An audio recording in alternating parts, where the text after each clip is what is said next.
Hello, welcome to this video. My name is Kata and I'm talking today about principles to live by. And I'm going to talk about principles to live by for work, and to succeed and to get ahead in life, and then principles to live by for your daily, everyday life.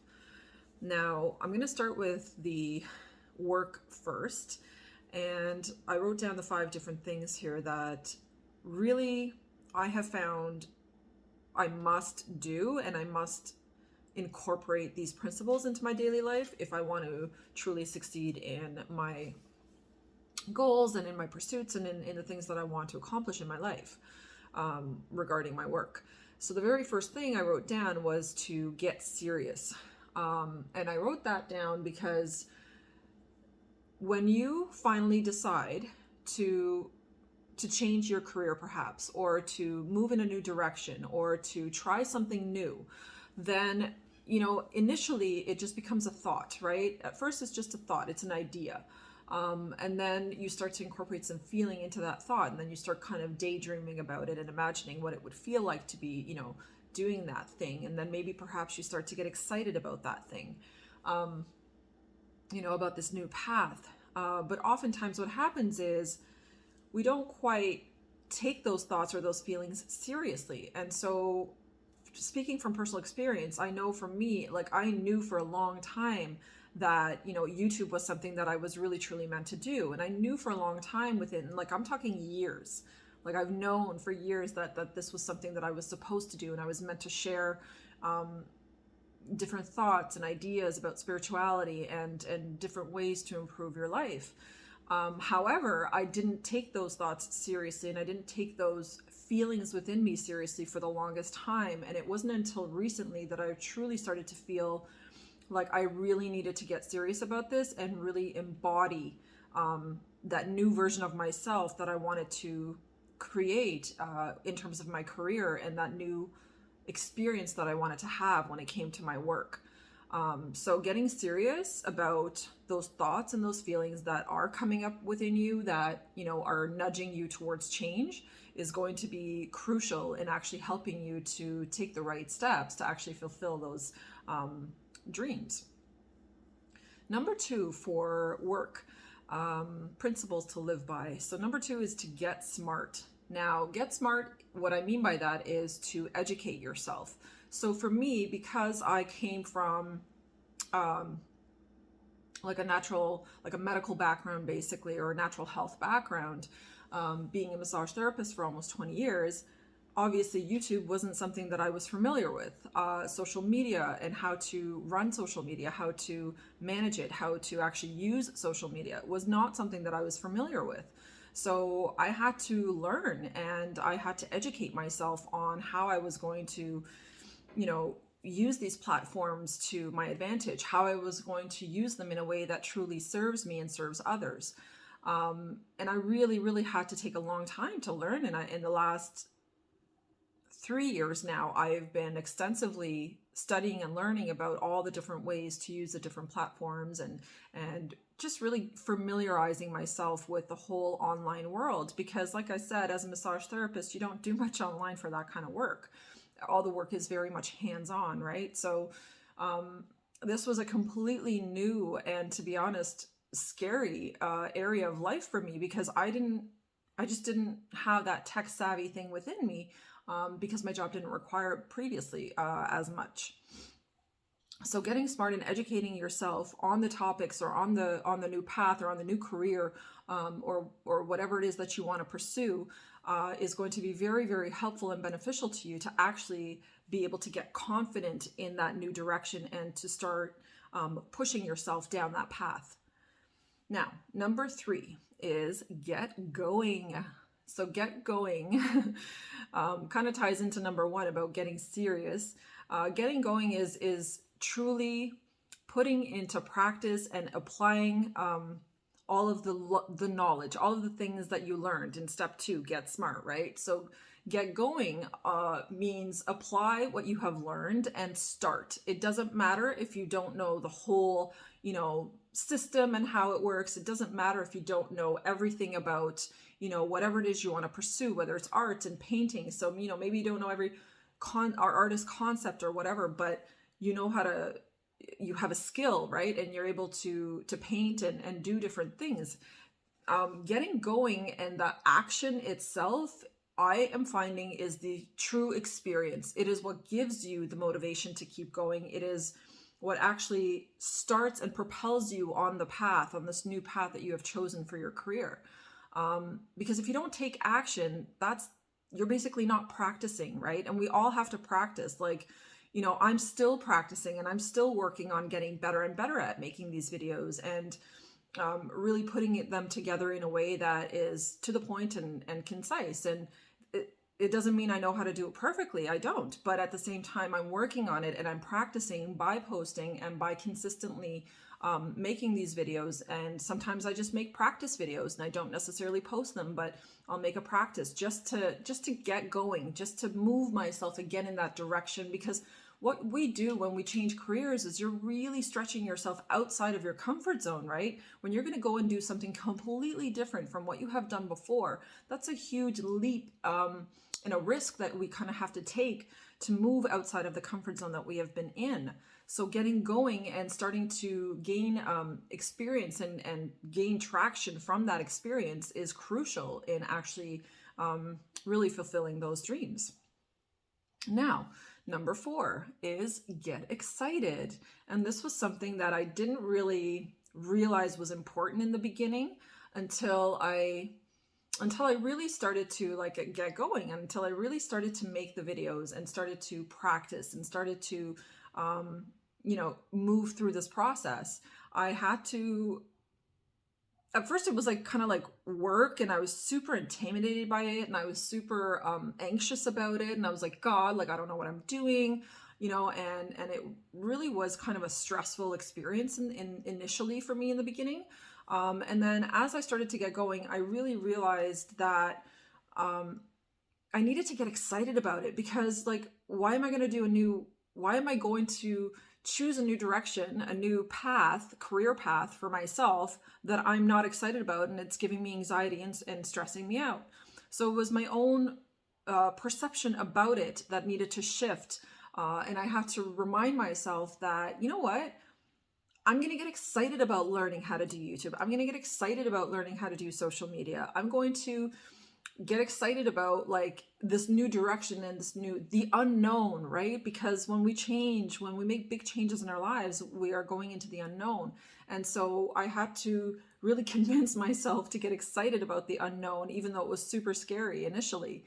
But now that excitement that I have been nurturing and fostering within myself is now propelling me up and up. And I feel like I'm actually genuinely excited now. I don't have to fake it. I don't have to force myself. I don't have to keep reminding myself that I should be excited. I just am, because now it's gained momentum, and it keeps going. And the more excited you get, the more momentum you gain with that excitement, and it really truly will push you. And before you know it, learning this brand new thing is going to become a wonderful experience instead of a stressful one.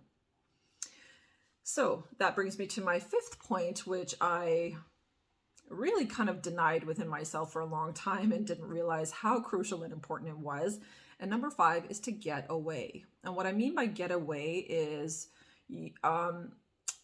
through this process of changing and expanding my comfort zone and choosing a new direction in terms of my career, I had to come to the realization that it was like I was just toiling. I was just pushing myself every single day, to keep going, keep trying, keep learning, keep studying, keep watching those videos, read those articles and da-da-da-da-da. And I kept doing all of that. But if you don't ever take a break, if you don't go on a little vacation, I don't care if it's just a weekend away, maybe a couple days away, whatever, but like if you don't, change your environment and just sort of create a little bit of space between the new thing that you're trying to create, you're going to fall back into the same patterns. And I noticed this for myself of just pushing and it like making work hard. And work is not supposed to be hard, and it doesn't have to be hard, which I've now realized. And we make it not hard by when you feel like, okay, I'm just putting way too much pressure on myself about this right now, or maybe I really can't get past a certain concept, or I'm just really stuck on something, or I'm really not understanding something about this new thing that I'm trying to learn.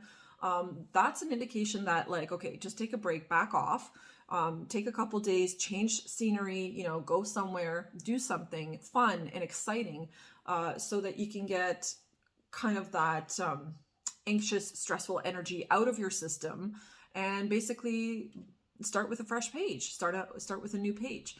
I really have wanted to take off and go somewhere in the last 2.5 years. Obviously, that wasn't possible because of the pandemic, but now that it is possible, I'm really, really recognizing how much I am going to need to take a break very, very soon, and just go somewhere and get away for either a few days or weekend, or a full week, as long as I can kind of go for.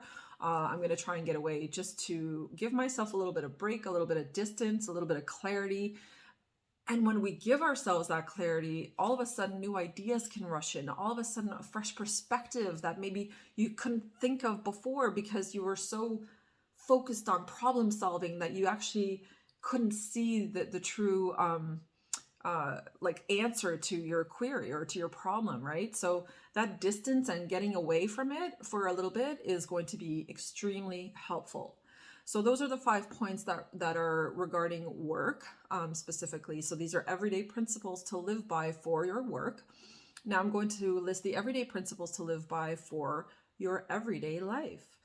And again, these are things that I came up with that I have come to realize are very important. There are things that I wasn't doing consistently, not all of them, some of them, yes, but some of these things on the list I have not done consistently in the past. And I noticed the difference between doing it consistently and not, and how I felt, and how much better everything was when I was doing these things consistently. Now, number one is, and they're not in any particular order, I just kind of listed them off. But number one is to get exercise. I know that's an obvious one, but most of us don't do it. Most of us do not get daily physical exercise. We certainly do not move enough. We certainly do not exert force or exert ourselves. In most cases, some people do that have physical jobs for sure. But, a lot of us live very sedentary lifestyles, and a lot of us, especially people that work from home or people that work in an office, like, you're just kind of doing a lot of sitting. So the exercise part, I found it to give me mental clarity. I found it to really, really ground my energy. I also found it to really mellow me out and take my stress and anxiety away when I was really feeling anxious about work or about anything in life. So the exercise component I'm now, recognizing is extremely important. So every single day I try to get out, I go for a nice long walk. It's definitely like a fast-paced walk, so I get my heart rate up. I can feel like I'm huffing and puffing as I'm going, and it's great. It's wonderful. It really just, I feel like it opens my mind to like new possibilities, new ideas, fresh concepts. So exercise, huge. Number two is getting enough sleep.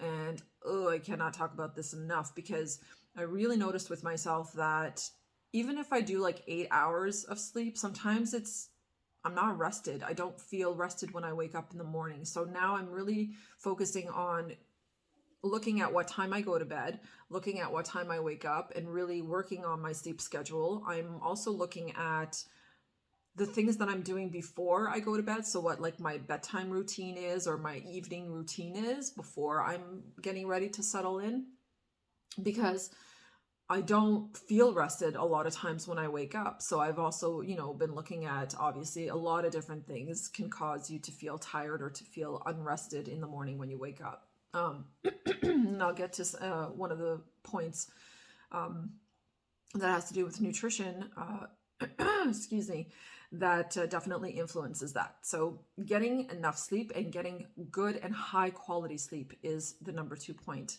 that you are going to need to pay attention to every single day if you want to feel good.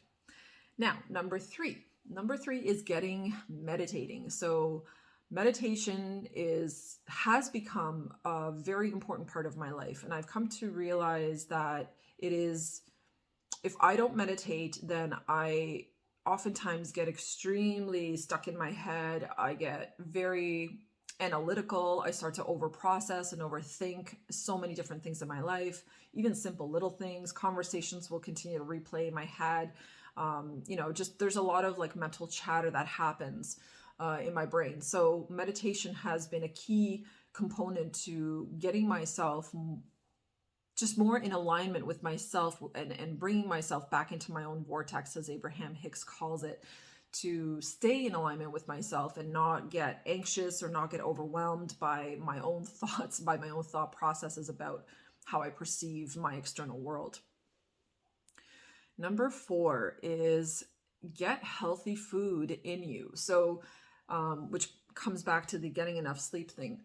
So nutrition plays actually a huge part in the quality of our sleep. And that's something that I've been researching and studying about for the last couple of years. And what I eat and when I eat, I have come to understand is very important.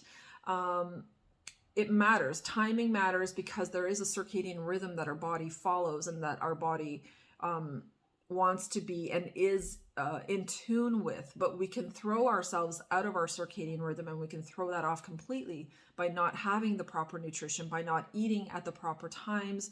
So like not eating anything after 6 p.m. would be a crucial thing to do. I have found it to really help my sleeping.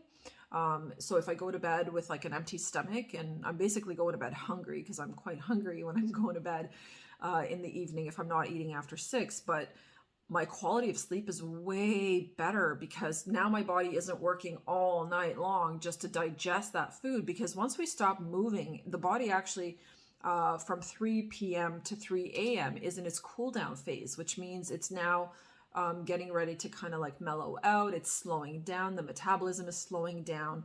The whole entire rhythm of the body begins to slow from 3 p.m. to 3 a.m., right? And obviously that is so that the body can rest and sleep and prepare itself for sleep. So it's very, very important that we don't eat, before bed, but then also to eat the right nutrition. So magnesium, for example, is hugely important to help regulate sleep, and also to help calm the nervous system. It specifically calms the nerves. It relaxes the muscles, actually all of the muscles in the body. Magnesium actually is used in the body for hundreds of different processes. It's a very, very important nutrient to have.